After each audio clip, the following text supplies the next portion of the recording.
Hej, premýšľali ste niekedy nad tým, že biblické proroctvá, ktoré boli spísané pred tisíckami rokov, sa nám možno plnia priamo pred očami? Naozaj žijeme v časoch, ktoré sú opísané v Biblii. Ak si myslíte, že je to len nejaká rozprávka, pripravte sa na prekvapenie. V nasledujúcich minútach sa porozprávame o 5 znakoch, o ktorých si veľa ľudí myslí, že sú naplnením starých biblických proroctiev.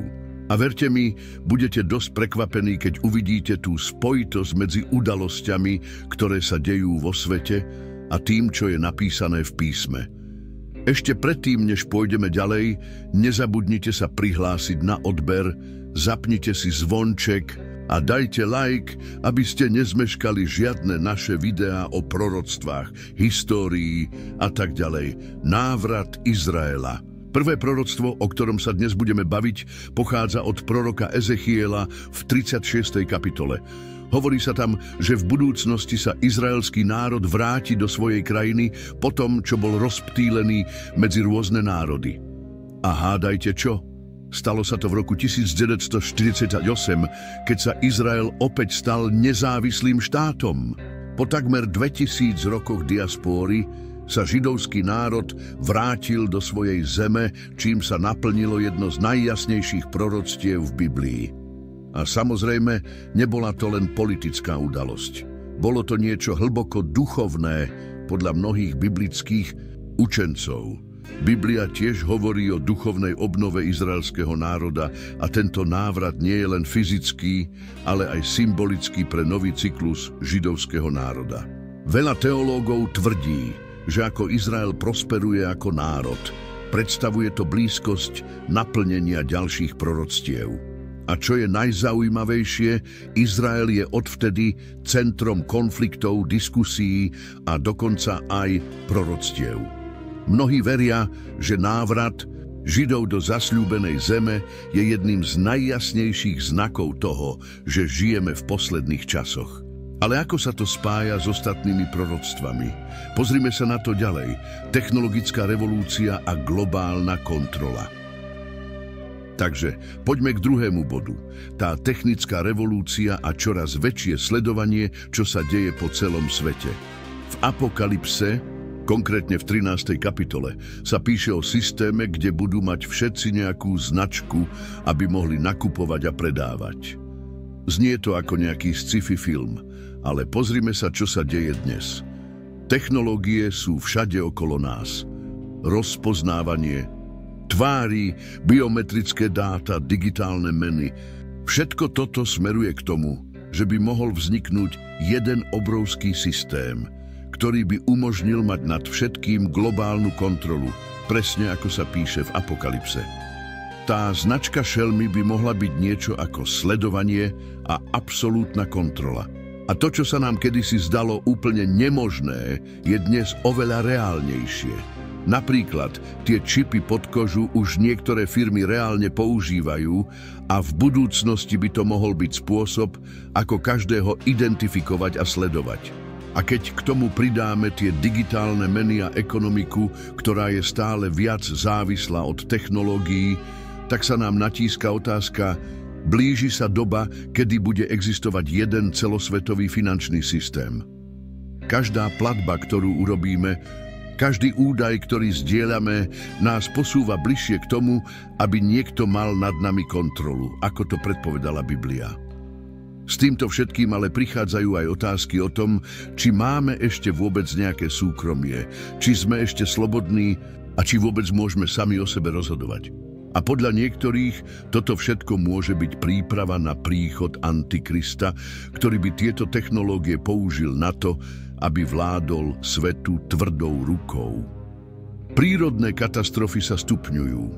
No dobre, tretím znamením, na ktoré sa pozrieme, sú prírodné katastrofy. V Matúšovi 24:7 Ježiš spomína zemetrasenia, hlad a vojny ako znamenia konca časov. A dnes katastrofy nám rastú doslova pred očami. Zemetrasenia sú silnejšie, hurikány častejšie a aj tie požiare, čo vznikajú tam, kde by ich nikto nečakal, sú čím ďalej tým bežnejšie. Tieto pohromy sú také strašné, že si veľa ľudí myslí, že to je predzvesť niečoho ešte horšieho. To, čo bolo kedysi raritou, je dnes pomaly každoročná záležitosť a tie katastrofy sú čím ďalej tým väčšie. Napríklad v roku 2020 sme videli rekordný počet lesných požiarov a hurikánov, ktoré zdevastovali kus sveta. A k tomu ešte aj tie zemetrasenia, ktoré sa predtým vyskytovali len na určitých miestach, teraz vyčíňajú aj tam, kde by to nikto nečakal. Vedci hovoria, že za to môže zmena klímy, ale čo na to Biblia? Mnohí veria, že tieto katastrofy sú odrazom toho chaosu a skazy, čo má prísť na konci sveta. Tieto prejavy prírody nielenže ničia všetko okolo seba, ale aj nám dávajú otázku: blíži sa doba, kedy sa naplnia Ježišove proroctvá o posledných dňoch? Ak sa toto bude diať aj naďalej, tak sa možno pozeráme na scenár ako z Apokalypsy, ktorý Biblia predpovedala. Zjednotenie náboženstiev a vznik globálneho lídra. Poďme sa teraz pozrieť na 4. znamenie, ktorým je spájanie náboženstiev a možnosť, že sa objaví nejaký svetový líder. Biblia hovorí v 2. Tesalonickým 2:3-4 o odpadnutí od viery a o tom, že sa ukáže človek neprávosti, charizmatický líder, ktorý sa zjaví na konci časov, aby spojil národy pod jednu vládu. Tento líder, známy ako Antikrist, bude schopný spojiť rôzne náboženstvá a národy do jedného systému kontroly nad celým svetom. Už dnes vidíme rôzne medzináboženské hnutia, kde sa lídri rôznych vier snažia rozprávať a spájať duchovné ideály. Napríklad v roku 2019 pápež František zorganizoval stretnutie s moslimskými a židovskými lídrami v Abu Dhabi, aby podporil mier a bratstvo vo svete. Tieto snahy o spojenie náboženstiev môžu vyzerať dobre, ale veľa odborníkov na Bibliu upozorňuje, že táto jednota môže byť krokom k naplneniu proroctiev o Antikristovi. Okrem toho vidíme aj prejavy a činy politických lídrov, ktorí hovoria o globálnom vládnutí a snažia sa zmenšiť rozdiely medzi krajinami a kultúrami v mene mieru a prosperity. Aj to, že vznikajú organizácie ako OSN, podporuje myšlienku jednej svetovej vlády. Mnohí si myslia, že toto všetko pripravuje pôdu pre jedného lídra, ktorý bude vládnuť svetu, ako to Biblia už dávno predpovedala. Smerovanie k jednému vedeniu sveta a spájanie náboženstiev môže byť predzvesťou jednej vlády, ako sa píše v proroctvách o Apokalypse. To, čo sa predtým zdalo nemožné, sa teraz stáva reálnou možnosťou, pretože vidíme, že čím ďalej, tým viac lídrov hľadá nový svetový poriadok, duchovný a mravný rozvoj generácie, takže 5. znak, ktorému sa budeme venovať, sa týka duchovného a morálneho rastu jednej generácie, alebo, presnejšie povedané, jej úpadku. V 2. Timotejovi 3:1-5 apoštol Pavol opisuje, ako sa budú ľudia správať v posledných časoch. Budú sebeckí, pyšní, neposlušní voči rodičom, nevďační, bez lásky, neľútostní a bez seba ovládania. A čo vidíme dnes?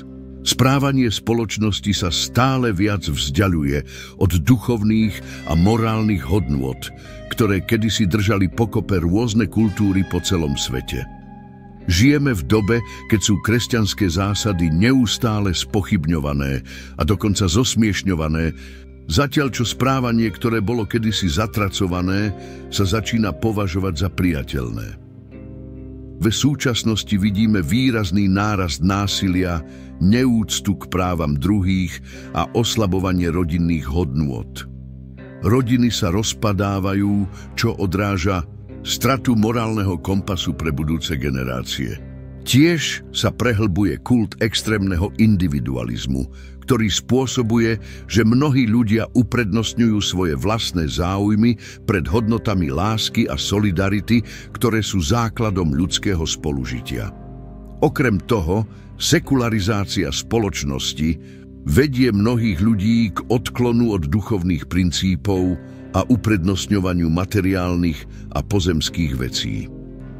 Ďalším prejavom tohto morálneho úpadku je šírenie etického relativizmu, kde už neexistujú žiadne absolútne hodnoty a všetko závisí od názoru jednotlivca. To vedie k zmätku a strate zmyslu v otázkach týkajúcich sa morálky. Vďaka globalizácii a ľahkej komunikácii sú hodnoty, ktoré sa kedysi považovali za univerzálne, spochybňované alebo jednoducho odmietané.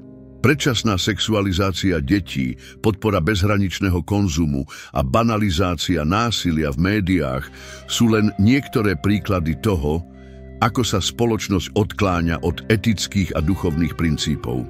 V posledných rokoch tiež pozorujeme rastúce prijímanie nemorálneho správania, ako sú potraty a manželstvá osôb rovnakého pohlavia, čo je pre mnohých jasným znamením, že prežívame obdobie veľkého morálneho zvrátenia. Toto všetko je v súlade s biblickými predpovediami, ktoré hovoria o čase veľkého odpadlíctva, keď sa ľudia odvrátia od pravdy a oddajú sa svojim vlastným vášňam a túžbam.